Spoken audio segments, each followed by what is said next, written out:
Hello, friends. This is Dave Hurwitz, executive editor at ClassicsToday.com, here with a stunning new recording of Brahms Piano Quartets 2 and 3, featuring Christian Zimerman. Oh, yes, he doesn't make a lot of records, and a bunch of people he got together with.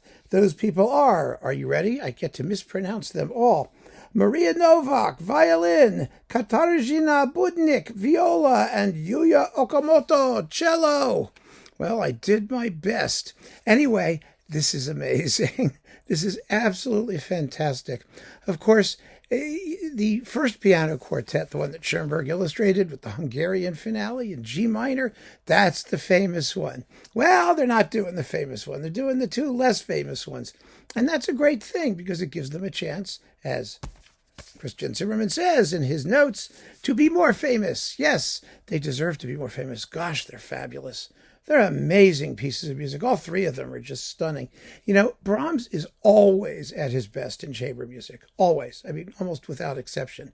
The string quartets maybe are a little bit dodgy sometimes.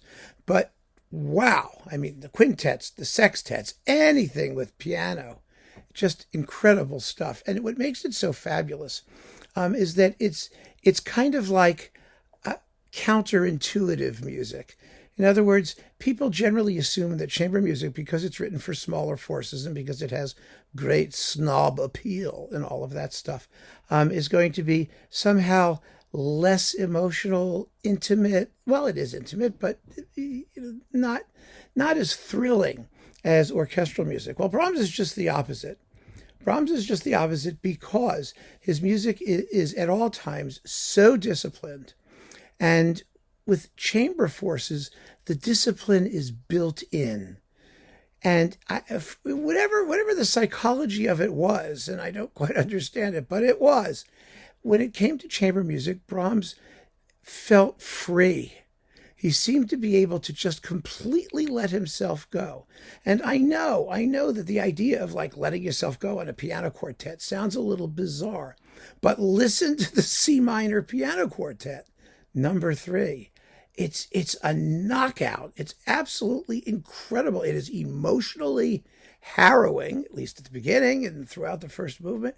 It's powerful. I mean, the scherzo, the second movement is just a scorcher. It's formally perfect. I mean, it's unbelievably beautifully put together. But it seems as though he has no inhibitions whatsoever when he's writing for chamber forces. And you can just hear him reveling in the rich sonorities that he's able to pull out of the piano and the 3 strings, which he very seldom does in the same way in orchestral music, like in the symphonies. Yes, they're very beautiful. They're fabulous works, but there's always that sense of containment in Brahms's orchestral writing. And in his chamber music, it's like sky's the limit. You know, his handling of pizzicato, the coloristic devices, the exploitation of keyboard sonority, the combinations with all the instruments. I mean, he's just having the time of his life. And the music is amazing. And these players dig into it like, oh my God. I mean, the first movement of the C minor quartet will blow you away. It is so powerful and passionate and spooky. It's harrowing at times. Then there's that fiery scherzo, an absolutely gorgeous slow movement. And the finale, well, the finale is marked Allegro Comodo, pardon me, I think it is, right, isn't it? It's a Comodo. Comodo is like Andante Comodo is the opening of Mahler's Ninth, so there you go.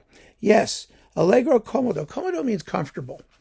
It's kind of, or, a sense of sort of relaxed. Oh, this isn't relaxed. Who are they kidding? I mean, the tempo is relaxed, but they sustain the players here with Zimerman beautifully balanced with his colleagues. He's a fabulous chamber music player. He's sensitive. He's responsive. He's not, out to, push them all in the background. He's a complete partner with wonderful, wonderful string players. I mean, they're absolutely terrific. And here in this Allegro Comodo, you have such a level of tension. There's a wonderful moment in the middle of it where Brahms is making somewhat fun of Beethoven's Fifth, which is also in C minor, and the music's going da da da da da da da da, and they're so sly. The playing is just so delightful. It's really an amazing performance. And the same is true of the second piano quartet, which is a big, glorious, rich. It's almost like Richard Strauss, it sounds at times. The string writing is florid. It's full of unbelievably yummy textures. And it's big. It's like 45 minutes long. It's a major, major, major work. A huge piece of music. It's as big as any of the symphonies. So is the third, actually. But the second is really a big piece. And it has some of the most beautiful, beautiful moments. The whole slow movement, the last 4 minutes of it. It's heavenly. It's transcendental music. It really is, especially the way it's played here, with Zimerman just sort of brushing the keyboard and the string players coming in. Oh my gosh, it's beautiful. The whole thing is glorious, and it's very well recorded. Now, these performances were done a couple years apart. They were like in 2023 and 2022, or 2022 and 2021 and 2023, and then only released now.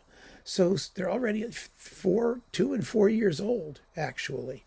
So they've taken their time. Christian Zimerman was the producer of this. And obviously, it's an effort that it's not like his recording, let's put it this way, of the Chopin piano concertos, where, he got together a commune and they made a cult of them and studied every single note and sucked every bit of spontaneity out of the music, however beautiful the performances were, and they were.